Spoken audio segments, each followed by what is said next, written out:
warahmatullahi wabarakatuh. Perkenalkan, nama saya Rasuna Fitriati, calon guru penggerak angkatan 11 dari SMP 3 Raman Utara, Kabupaten Lampung Timur.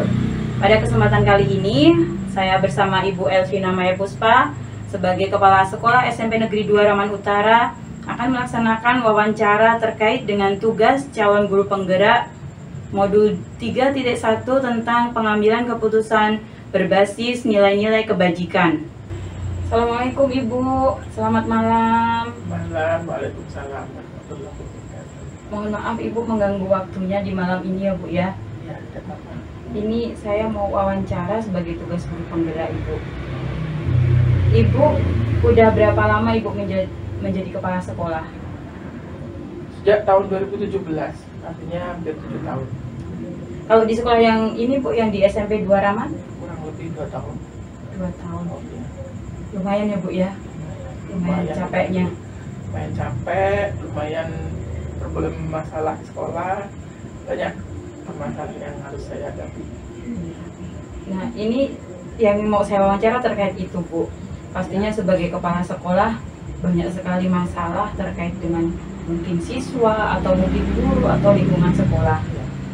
Yang pertama Ibu, selama ini bagaimana Ibu dapat mengidentifikasi kasus-kasus yang merupakan dilema etika atau bujukan moral? Kasus dilema etika itu kasus yang melibatkan dua kepentingan ya, tapi kedua-duanya benar. Sementara bujukan moral itu kasus yang melibatkan dua kepentingan, yang satu benar, yang satu salah. Jadi kita harus ya memilih yang benar. Kalau yang dilema etika benar-benar dilema ya Bu ya? Benar-benar dilema, sulit itu mengatasinya. Iya. Kemudian kalau yang dilema etika Bu, bagaimana Ibu dapat menjalankan pengambilan keputusan di sekolah Ibu, terutama untuk kasus tadi dilema etika yang menyangkut dua kepentingan yang sama-sama benar atau sama-sama mengandung nilai kebajikan? Dalam pengambilan keputusan pada kasus dilema etika itu saya harus memperhatikan faktor kemanusiaan ya. Jadi kita pikirkan dampaknya baik jangka pendek maupun jangka panjang. Jadi itu ya Bu ya yang faktor utamanya ya Bu ya. Nanti kalau kita ngambil keputusan ini bagaimana efeknya gitu ya Bu ya.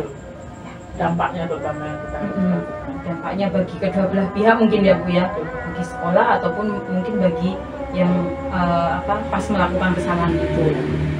Kemudian langkah-langkah atau prosedur seperti apa yang biasanya Ibu lakukan selama ini? Pertama kita kan kalau ada suatu permasalahan kita identifikasi dulu, kemudian kita nilai. Setelah kita nilai kemudian kita evaluasi masalah itu timbulnya karena apa. Ya. Nah kemudian saya untuk mencari solusinya itu melibatkan beberapa orang, tidak hanya saya sendiri mengambil keputusan. Kami kan punya stakeholder yang ada di sekolah itu, misalnya wakil-wakil saya, di bagian misalnya kurikulum atau kesiswaan ya. Kalau memungkinkan kita perlu melibatkan komite ya kita juga melibatkan komite wali murid, kemudian bisa juga. Nah setelah pembicaraan itu baru kita mengambil keputusan yang akurat ya, yang artinya ya memang berat gitu, tapi itu harus diputuskan, harus yang penting tidak melanggar aturan. Jadinya tetap melibatkan banyak orang ya Bu ya untuk keputusan yang terbaik. Kemudian hal-hal apa saja yang selama ini Ibu anggap efektif dalam pengambilan keputusan pada kasus-kasus dilema etika?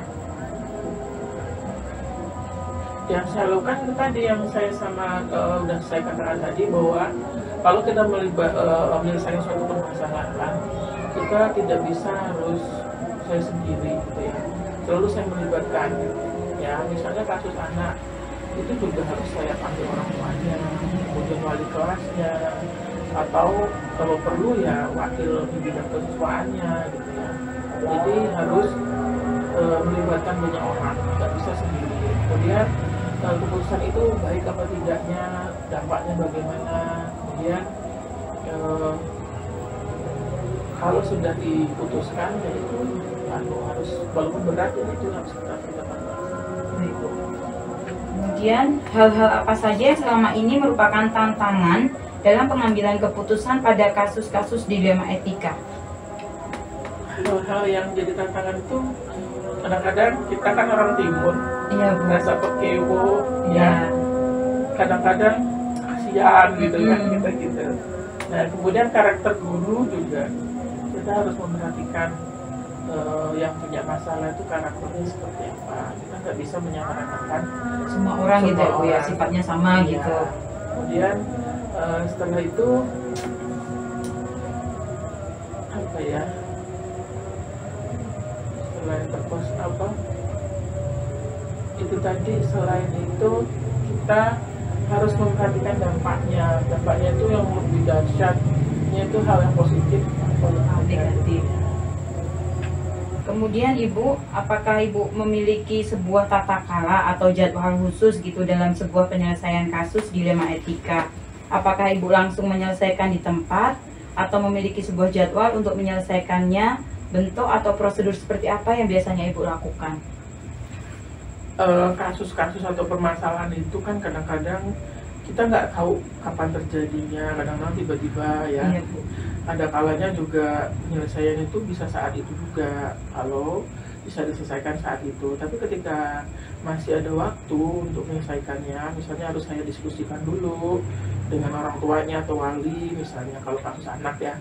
Nah itu juga mungkin bisa ditunda untuk besok atau hari apa berikutnya gitu ya.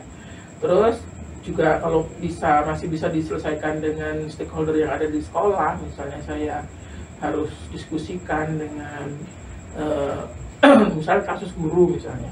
Nah itu harus saya bicarakan dengan wakil saya di bidang kurikulum misalnya. Nah, itu juga bisa ditunda sampai bisa menyelesaikan masalah. Nanti permasalahan itu penyelesaiannya kalau tidak mendapat solusi dari hasil diskusi misalnya gitu.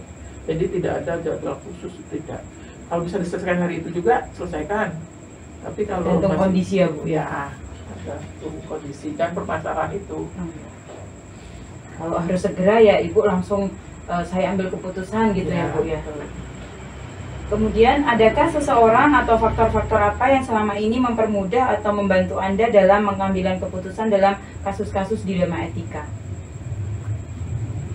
Yang membantu saya dalam menyelesaikan masalah atau kasus dilema etika ini yang biasa saya ajak omong tuh, saya kan punya tim sekolah teamwork ya, ya itu terutama yang membantu. Kemudian tidak menutup kemungkinan juga saya kadang-kadang melibatkan wali orang tua atau komite ya, ketua komite. Kemudian kalau kasusnya harus diselesaikan dengan penerangan dari pihak-pihak kepolisian gitu misalnya ya. Di sekolah itu kan kami di desa Jokaton itu ada babi. Kadang-kadang saya mendatangkan babi gitu ya, agar anak-anak tahu nih. Contohnya misalnya siswa SMP itu kan tidak boleh membawa kendaraan bermotor. Tapi itu juga dilema. Saya melarang di lingkungan kampus tidak ada, aku takutnya tidak ada. Kemudian kalau orang tuanya suruh antar jemput juga mereka terganggu waktunya untuk bekerja. Jadi mereka rata-rata hampir 90% membawa kendaraan bermotor. Anak-anak yang membawa kendaraan bermotor itu kan harusnya tahu nih apa saja kewajibannya, seperti menggunakan helm, kemudian misalnya kenal pot itu. Kalau anak-anak sekolah senangnya yang Brong gitu ya, Bu, ya? brong yang Iya. suka mengganggu telinga kita ya, untuk kebut-kebutan itu, yang suka racing apa itu. Nah, ketika kita misalnya kita datangkan dari pihak kepolisian, kan anak akan lebih Kayak takut gitu ya, Bu ya? lebih patuh gitu Iya. daripada kami yang di sekolah seperti itu. Jadi banyak yang harus saya minta menyelesaikan suatu masalah itu selalu saya melibatkan orang-orang lain Yang berkompeten ya, Bu ya, Ya, yang ada hubungannya betul. dengan masalah-masalah tersebut. disesuaikan dengan kasusnya, Kebutuhan. kebutuhannya. Kemudian yang terakhir Ibu, dari semua hal yang telah disampaikan tadi, pembelajaran apa yang dapat Ibu petik dari pengalaman Ibu mengambil keputusan dalam kasus dilema etika? Jadi gini, seberat apapun ya keputusan yang saya pada akhir itu saya harus disesuaikan dengan aturan yang berlaku ya, disesuaikan dengan aturannya, kemudian kita melihat dampaknya ya, dampak dari pengambilan dari suatu keputusan itu gitu ya. Kalau misalnya dampaknya sangat ya kita dampak yang sangat yang meminimaliskan dampak yang negatifnya itu kita kuatkan di situ ya.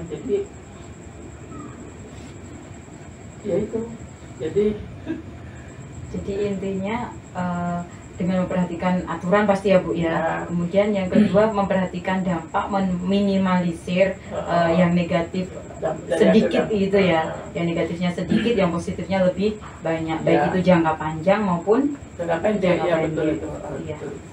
Baik, terima kasih untuk waktunya Ibu. Semoga wawancara kali ini bisa memberi manfaat bagi saya dan juga bagi Ibu serta sekolah kita berdua. Sama-sama. Dengan adanya wawancara seperti ini, saya jadi ada hal yang baru. Jujur ya, saya katakan bahwa dilema etika dan moral ya Bu ya. Dan bujukan moral ini istilah baru bagi saya ya. Saya ini udah tinggal beberapa bulan lagi ya, 18 bulan lagi saya pernah bakti, jadi istilah ini baru saya dengar, tapi saya jadi sedikit paham. Baik, terima kasih Ibu atas waktunya, saya mohon pamit. Ya. Sama-sama ya. Iya. Assalamualaikum warahmatullahi wabarakatuh. Waalaikumsalam.